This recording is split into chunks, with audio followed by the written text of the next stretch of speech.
Hi అండి, అందరికీ నమస్కారం. ఇది కరీంనగర్ బస్ స్టాండు.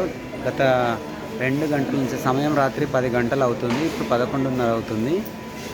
దాదాపు గంటన్నర నుంచి రెండు ఎక్స్‌ప్రెస్‌లు వచ్చినాయి. అది ఫిల్అప్ అవ్వకుండానే వస్తున్నాయి. డిమాండెడ్‌గా ఎలక్ట్రిక్ బస్సులే ఫిల్ చేసి కావాలని ఇక్కడ డిమాండ్ క్రియేట్ చేసుకుంటూ అధికారులందరూ ఇక్కడ ఎంజాయ్ చేస్తున్నారు చూడండి.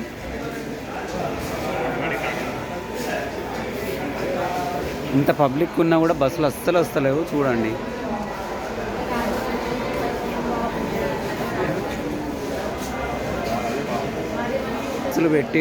ప్రైవేట్ బస్సులు పెట్టి డిమాండ్ క్రియేట్ చేసి ఇట్లా కావాలని పబ్లిక్తో గేమ్ ఆడుతున్నారు.